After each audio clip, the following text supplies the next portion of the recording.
Hola, ¿qué tal? Bienvenidos y bienvenidas a Cuidando Juntos. Estamos estrenando esta sección que es el podcast. Y Karina, a la distancia, yo aquí, Gaby, les damos la más cordial bienvenida. Estamos muy contentas de que estén aquí y más contentas de tener a nuestra primera invitada y a nuestra madrina, que aparte la estimo muchísimo. Gracias, Carmen, por venir, por hablarnos. Les voy a dar un poquito de su reseña. Carmen, aparte de ser mamá y cuidadora de David, de 19 años, pues ella es psicóloga social y demógrafa. La verdad es que es una excelente profesionista. Es maestría en psicoterapia familiar sistémica y administración y políticas públicas, con una especialidad en políticas públicas para personas con discapacidad, así como también una formación en orientación familiar. Es empresaria, es docente en universidades de prestigio, ha dado clases en carreras como psicología y salud pública y economía. Como les comenté, pues aparte es una gran mamá, así es que nos va a hablar desde su empatía y desde su experiencia profesional. Carmen, muchas gracias por estar aquí. Ay, qué bonita presentación, Gaby. Muchísimas gracias. Y además, qué honor y qué responsabilidad No, ser la primera aquí con ustedes. Muchísimas gracias. Y bueno, pues vamos a darle. Vamos a darle. Gracias, gracias. Gracias, Carmen. Bueno, pues el tema del día de hoy es muy especial. Quisimos empezar con esto. Se llama Cuando la excepción se vuelve el centro, el impacto de una condición de cuidado permanente en el sistema familiar. Tú y yo somos mamás cuidadoras de nuestros hijos ya jóvenes, ahora con discapacidad. Cari también es mamá cuidadora, pero ¿qué pasa en el sistema familiar? Eso es tan importante porque a veces solo nos centramos en el cuidador. Así es. ¿No? Entonces, o en la persona con discapacidad. O en la persona con discapacidad. Ojalá fuera el cuidador, Gaby. Yo creo que eso sería excelente. Pero lo cierto es que a veces nos enfocamos solamente en la persona que tiene el diagnóstico. Es decir, o en el diagnóstico. Exactamente. Ese es el. Tienes toda la razón. Que por eso estamos en Cuidando Juntos, justo para también dar esta apertura a los cuidadores y el soporte, ¿no? Entonces, Carmen, dinos, por favor, ¿qué es el sistema familiar? ¿Qué es la terapia sistémica familiar? ¿Y cómo se compone este sistema? ¿Por qué le llamamos sistema familiar? Okay. Qué buena pregunta. Mira, dentro de todas las terapias que existen, todas las escuelas, todos los enfoques, hay una que es terapia familiar sistémica, ¿no? ¿Por qué? Porque lo voy a explicar de manera muy general. Es que nosotros vemos a la familia como un sistema. Incluso las personas son parte de un sistema, ¿no? Entonces tenemos ahí la teoría de sistemas y otras más, pero es que vemos, ¿te acuerdas de los relojitos de antes? Que tú abrías el sistema y había un engrane chiquito, uno más grande, y engranaban perfectamente para su funcionamiento, ¿no? Esto quiere decir que cada integrante de esa familia tiene una función, una responsabilidad, una jerarquía, y que en la medida en que hagan lo que les toca, el sistema va a funcionar. Eso, digamos que es la familia visto en un primer plano. Pero además, no somos seres aislados. Estamos conviviendo con otras familias, con nuestra familia de origen, con un sistema de creencias, de valores, con la cultura, con políticas públicas, con ciertos gobiernos. Y entonces hay un sistema, un primario, que es la familia, después vienen otras familias, después viene toda la sociedad, después viene toda la cultura, y estamos permeados por todo eso. Entonces, no nos vemos de manera aislada. Si tuviera que rescatar por qué es sistémico, es porque no nos vemos de manera aislada, ni siquiera la persona, ¿eh? Podemos dar terapia familiar sin que se presente toda la familia, sino con una sola persona. Y nuestro principio, por decirlo así, o uno de nuestros principios es que si tú modificas a un integrante, se modifica todo el sistema, porque todos tienen una relación y todos influyen en todos. Eso es sistémico. Justo hago la referencia a que para las personas que nos están viendo y que no están cerca de un cuidador o que no tienen como esta experiencia o de una persona con cuidados permanentes, cuando llega un hijo, nada más cuando llega un hijo a la familia, cambia totalmente. Cambia la dinámica. Exactamente. Cambian los roles, porque hay una influencia, o sea, no solamente de los padres hacia el niño, sino el niño hacia los padres, ¿no? Entonces, estamos así, digamos, somos parte de un gran sistema, si lo quieren ver así, de este universo, ¿no? Sí. Pero al final del día hay relaciones, ¿no? Entonces, también decimos que la terapia sistémica es una terapia relacional. Todo lo que nos hace llevar a terapia tiene que ver con una relación. La relación con tu mamá, con tu papá, con tu pareja, con los hijos, con los amigos, con los compañeros de trabajo, con tu jefe, contigo mismo. Entonces, es esa visión. Hay otras, pero esto es lo que nos da la terapia sistémica. Muy bien, gracias, Carmen. Y bueno, cuando se recibe el diagnóstico de una enfermedad, algún hijo con alguna condición especial, etcétera, ¿cuáles suelen ser estas primeras reacciones en la familia? Vamos a hablar en el núcleo familiar, papás, mamás, hijos, sí. ¿Y cuáles son los primeros ajustes más comunes que se hacen en este sistema? Sí, yo sé que va a estar un poco estereotipado, si ustedes quieren, ¿no? Hablar de familia con una definición de familia muy tradicional, donde está mamá, papá y los hijos, ¿no? Y le vamos a llamar familia nuclear, porque tenemos nuestra familia de origen, ¿no? Nuestros papás, nuestros hermanos, nuestros abuelos, pero bueno, nos vamos a concentrar en esa dimensión y que sabemos hoy que hay diferentes tipos de familias. En México muchas familias solamente existe la mamá, no hay papá, que también es un factor analizar qué sucede con los papás varones cuando hay un diagnóstico de discapacidad, por ejemplo, ¿no? Entonces nos vamos a quedar con eso, no porque sea la única, no porque sea lo adecuado, no, hay un montón de familias, un montón, pero pensemos en esta, digamos, imagen de familia tradicional, mamá, papá e hijos, ¿no? ¿Qué pasa cuando se da un diagnóstico de discapacidad? Influyen en varias cosas e influye en diferentes ámbitos. Tiene que ver con un aspecto emocional, ¿no? Cuando una familia o una pareja está esperando un bebé, pues siempre tienes una gran ilusión. Nunca pasa por tu cabeza que va a haber un tema de discapacidad. Creo que a veces llegamos a pensar que una enfermedad congénita, pero volteamos a ver y decimos, no, pues no hay de dónde, ¿no? O sea, en mi familia no pasa esto, yo soy sana, mi pareja es sana, en su familia tampoco hay como este antecedente genético, por decirlo así. Eh, y detrás de esa ilusión hay muchas expectativas, ¿no? Entonces, hay discapacidades o condiciones que se pueden prever o se saben desde antes del nacimiento, pero hay otras que no hay manera de saber.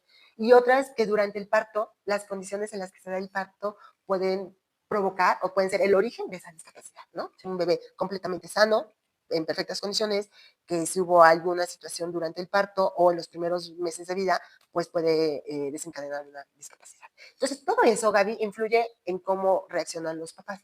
Pero lo cierto es que siempre va a haber dolor, que hay un duelo, porque eso que tú esperabas no va a suceder, ¿no? Eso que tú esperabas de un niño sano, que iba a crecer, que iba a cumplir con todas sus etapas de la vida, ser bebé, y la infancia, la adolescencia, la adultez, se va a ir de casa, va a ser profesionista, va a hacer esto, porque además tendemos a depositar un montón de expectativas en nuestros hijos. Híjole, sí. Y olvídate de que si quiero que sea bailarina, sea ingeniero, sea médico, o sea, no, no, quítate eso. Simplemente la expectativa es que sea un ser independiente, exacto, que en un futuro va a ser su vida. Y a veces no sucede. Y también, ¿cuáles son las reacciones? Bueno, hay un duelo. O sea, si hablamos en los padres, hay un duelo que se tiene que atender y dentro de ese duelo, pues sabemos que hay, primero, una negación, ¿no? No, no es mi hijo, no, no creo que sea tan grave, seguramente se equivocaron. Y entonces empieza un viacrucis de consulta de médicos, de neurólogos, de especialistas, de pediatras, de terapias, de estimulación, de medicamentos milagros, de aquí, allá, ¿no? Te avientas el caminito. Y después viene quizá la aceptación, pero siempre va a haber, si no está bien trabajado, ¿vale? Siempre va a haber un dejo de dolor, de sufrimiento, de tristeza, de por qué las cosas tienen que ser así, ¿no? Y los reacomodos vienen también o sea, los primeros años tienes a un bebé, como cualquier otro bebé, donde le cambias el pañal, le das de comer, lo llevas a la guardería, pero después de 10 años sigues dando de comer, sigues cambiando pañales, ¿no? Sí, en algunos casos, en otros sí es importante mencionar que Sí. también hay personas con discapacidad independientes. Sí. O que logran ser funcionales. Que son muy funcionales. Sí, En sí. este caso, pues, ¿qué haces? Te llenas de tareas para ellos, de terapias, de estimulación, ¿no? ¿Y qué pasa? Que entonces esa estructura familiar, Gaby, donde está muy definido que tiene que hacer un papá, tradicionalmente hablando, ¿eh? Sí. Que tiene que hacer un papá, que tiene que hacer una mamá y que tienen que hacer los hijos. Y según el ciclo de vida, tienen que caminar, pues se descompone, ¿sí? ¿No? Porque si tu hijo a cierta edad ya tendría que haber dejado el pañal, ir solo al baño, y de repente no lo hace. Entonces tú tienes que invertir tiempo en eso. Si tú tenías como mamá, como lo hacen hoy muchas mamás que salen a trabajar, Sí, viene otro rol. otro Sí, reacomodo sí, claro. en tiempos, ¿no? Entonces son muchos y va a depender también algo de qué nivel socioeconómico estamos hablando también, ¿no? Habrá mamás que puedan darse el lujo de decir, ok, me voy a un trabajo de tiempo completo, donde pueda estar trabajando desde casa, pero habrá mamás que no pueden hacer eso. De hecho, fíjate que ahorita que estás hablando de esto, para que estén pendientes de nuestras redes. Vamos a estar trayendo más especialistas. Espero que no sea la última vez que vengas con nosotras, porque tenemos tantos temas de qué hablar, de verdad. O sea, ahorita es como un preámbulo, pero hay tantos temas que tenemos que tratar aquí que involucran a la familia, obviamente al cuidador, que es como nuestro principal objetivo aquí en Cuidando Juntos, y que efectivamente, ahorita dijiste algo bien importante, y que las terapias y que los neurólogos, es un caminito que uno va, inclusive como platicábamos, no nada más es para hijos con discapacidad, cuando el abuelo, cuando el papá, cuando hay una enfermedad de un adulto mayor también, por ejemplo, pero todo se va hacia la persona que tiene la condición o la enfermedad, y es que tenemos que estar al pendiente también de lo que está alrededor. Así es. Entonces, dejas de hacer muchas cosas. Ahí vamos a hablar al rato de qué podemos hacer para que esto no suceda, pero es lo que sucede como de una manera, digamos, de reacomodo. O sea, un sistema también es un sistema vivo que siempre va a estar buscando su bienestar, ¿no? Puede ser flexible también. Ajá, sí, y entonces ante un cambio, se cambia el hijo, hace algo, entonces los papás buscan la adaptación. Es decir, siempre estamos en un proceso de adaptación. Ajá.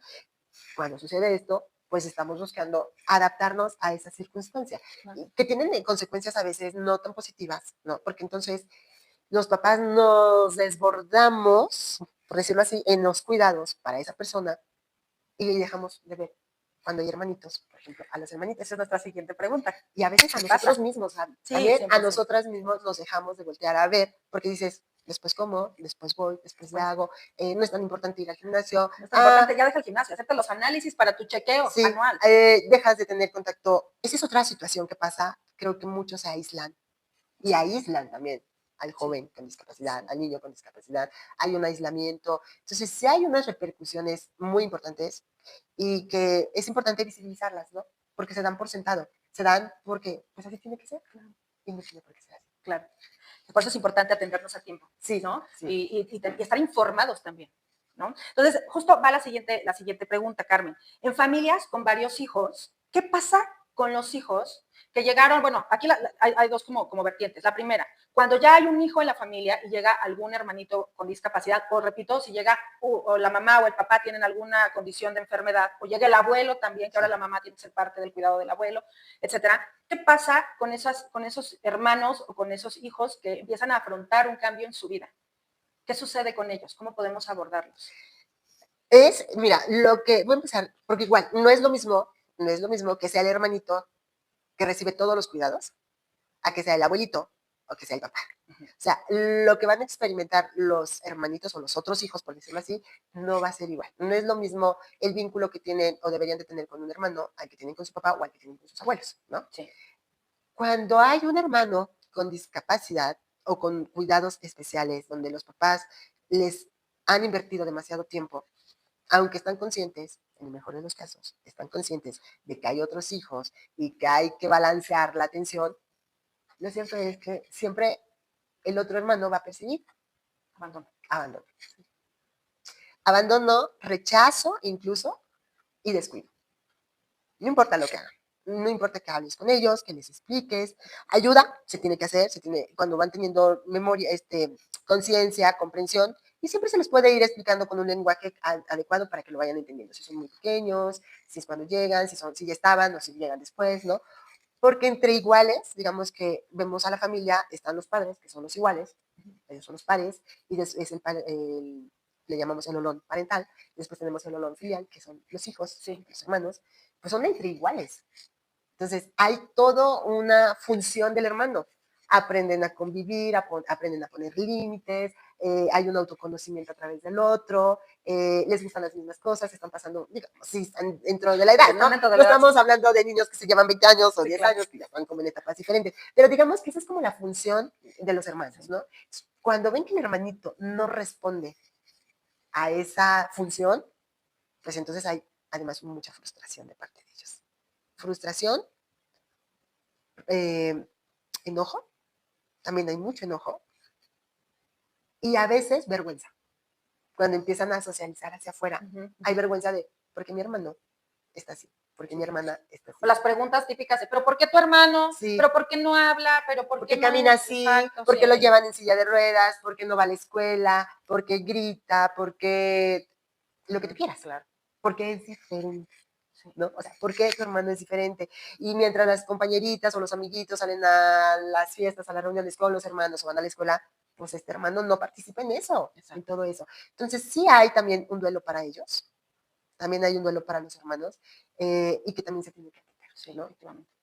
Algo muy importante es, que lo vamos a hablar seguramente después, Gab, que es el tema de la comunicación, porque al final del día todo esto tiene que ver con la comunicación de Por todo lo que supuesto, está sucediendo en una casa, por ¿no? supuesto. Entonces, en ese sentido, Gaby, no es lo mismo cuando llega el abuelo, que lo tenemos que cuidar. A lo mejor sienten los hijos que estamos un poco ocupando nuestro tiempo en cuidar a los abuelos, ¿no? Pero es también comunicarles que debemos haber un cuidado, todo este rollo de los valores, de la empatía, de la solidaridad, que tiene que surgir como cosas positivas de una situación que estamos viviendo así, ¿no? Y el sentimiento tampoco va a ser el mismo, Gaby, si el quien necesita el cuidado es la mamá o el papá. Claro, porque aquí también ya, como digo yo, una patita de la mesa Así es. está Coja, herida, está rota, sí, está sí, descompuesta, por así decirlo es, así, hacer una analogía, obviamente, ¿no? así es. Entonces, ¿qué pasa cuando mamá o papá ya no pueden jugar conmigo, ya no me pueden llevar a la escuela, ya no me pueden cuidar como antes, ¿no? ¿Sí? Y luego pasa por su cabecita, se va a morir, Exacto, me voy a quedar sin mamá, me voy a quedar sin papá, pero al final del día es un duelo, exacto, ¿no? El impacto a lo mejor es diferente, pero es un duelo de un hermano que no es lo que debería ser un hermano, y con los papás que dejan de hacer muchas cosas que deberían de estar haciendo, pero siempre va a pasar por mi mente, y esta condición, esta enfermedad va a hacer que yo me quede sin mi mamá o sin mi papá, ¿no? Y más, y a nosotros como adultos, nos pasan tantas preguntas por la cabeza, Imagínate para ellos. tantas dudas, tantas incertidumbre también. Sí, Imagínate a los niños. sí, Entonces, la comunicación con ellos es bien importante. súper importante. En mi caso, bueno, yo no tengo otro hijo, ¿vale? Es hija única. En el caso de Carmen, ella Sí sí tengo tiene, que aparte David y Lucy se llevan muy poquito. un año, Entonces, pues pasaste por todo esto, ¿no? Por eso sí, les digo, Carmen es nuestra experta porque ella ya pasó por esto. David ya tiene 19 sí. años. Está la Entonces, teoría y está la la práctica, práctica. sí, Sí, sí, claro, porque recuerden que lo que estamos platicando aquí es como una visión general, pero cada familia tiene reacciones diferentes. Entonces, así también es. puede ser el niño que sí acepte muy bien, hablando de los hermanos con discapacidad, acepte muy bien esa condición y el cambio de vida, pero a algunos les va a costar más trabajo que a otros, así como Sí. a nosotros los adultos también, Sí, por supuesto. ¿no? Somos Claro, únicos. Ajá, también somos únicos y también tenemos, a ver, todos los seres humanos tenemos la capacidad de adaptación, claro, todos, ¿no? Todos, absolutamente todo ser humano tiene herramientas y recursos para salir adelante. Lo que los psicólogos le llaman resiliencia, todos tenemos.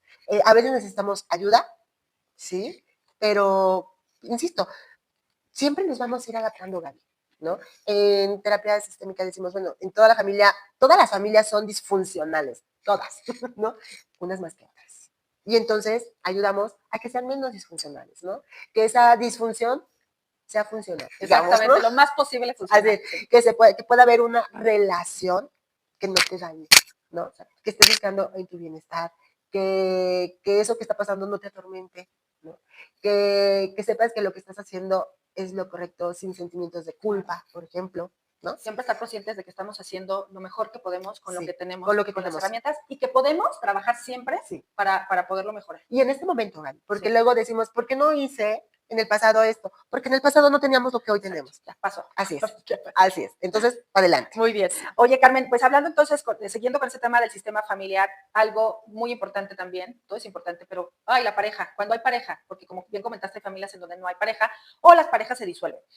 ¿Qué pasa con el matrimonio o con el rol de pareja? ¿Cómo cambia la vida? Porque, bueno, es bien sabido que algunas parejas permanecen, se integran más, pero hay algunas otras que no. Sí. ¿Qué pasa con eso? Fíjate que eso es muy importante. Yo diría, el diagnóstico afecta obviamente a los dos y los afecta de manera diferente. Y los afecta de manera diferente porque las expectativas son diferentes, pero además los hombres y las mujeres sí somos diferentes. 100%. O sea, 100%. sí, o sea, hay que, no, a ver, las expectativas de una mamá son muy diferentes a las expectativas 100%. de un papá. Las mujeres, en la mayoría de los casos, en la mayoría de los casos, tendemos a verbalizar más, a hablar más de todo, ¿eh? Recientemente estaba leyendo una entrevista que hizo un amigo a propósito de la vejez y decía a la persona que entrevistaba a una mujer, decía, bueno, es que yo eso lo hablo con mis amigas, mi esposo no. Sí, es O sea, cierto. los hombres no hablan de esos temas y de nada. Yo A ver, los hombres que están aquí viendo este video, escríbanos. díganos por favor de qué hablan cuando Sí, se juntan, se van a tomar las chelas. O sea, sí somos más, solemos a verbalizar más, no a no expresar, porque un principio de la comunicación es que todo comunica, incluso el silencio.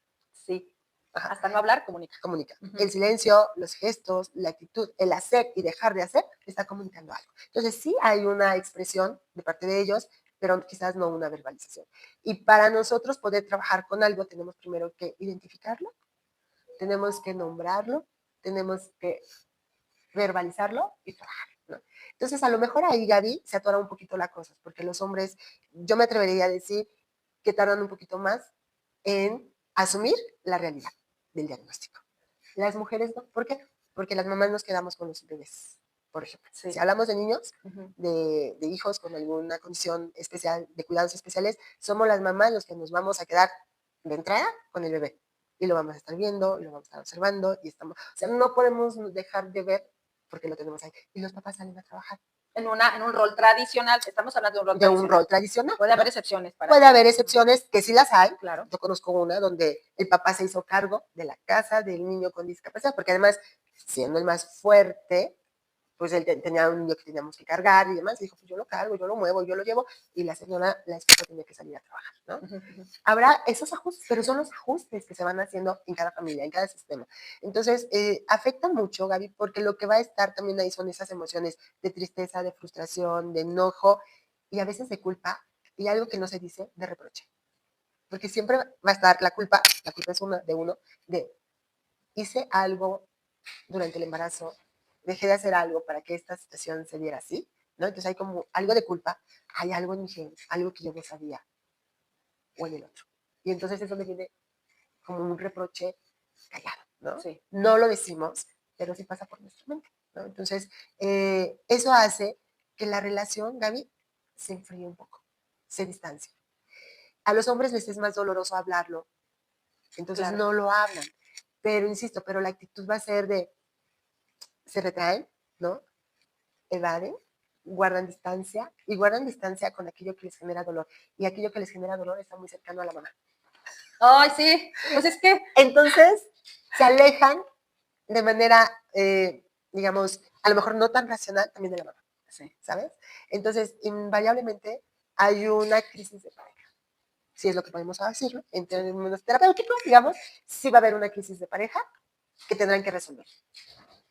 Hay quienes deciden separarse, como todas las crisis son para tomar decisiones, y hay quienes se fortalecen de esa situación y van caminando juntos pensando en el bienestar de la familia, de la pareja y del hijo. Sí, justo que cuando llega, hablamos en familia sin ninguna condición, ¿no? Llega el hijo y aún así la relación de pareja cambia. Claro. Cuando llega una persona que necesita cuidados más específicos y constantes, pues obviamente también hay un desgaste emocional, físico y mental, más en una parte que en la otra. Eso también es importante, que en este caso, como decía Carmen, en una familia tradicional, pues casi siempre recae en nosotras las mujeres o las mamás. El cuidado, efectivamente. Y eso a nosotras también nos mueve demasiado. Por supuesto. ¿No? Aunque siempre decimos, la responsabilidad del proveedor es otra, también tiene sus propios temas, sus propias broncas, pero se vive de manera diferente. Entonces, este distanciamiento, inclusive ya ni siquiera poder a lo mejor salir a comer, tener ese tiempo juntos de ver una película, porque bueno, pues a nosotros nos ha pasado que de repente, ay, no hemos visto una película en meses, o no hemos podido estar juntos platicando más de cierto tiempo, tener esa comunicación que antes teníamos. O sea, desde pequeños cambios hasta ya como algunos que comentas de, bueno, pues ya nos separamos, ¿no? Entramos en una crisis y pues, como dices tú, ¿no? Tenemos que tomar una decisión, la decisión es separarnos con las parejas que se fortalecen. Se fortalecen, sí. Y es que mientras las mamás estamos, o las mujeres, insistimos en esta dinámica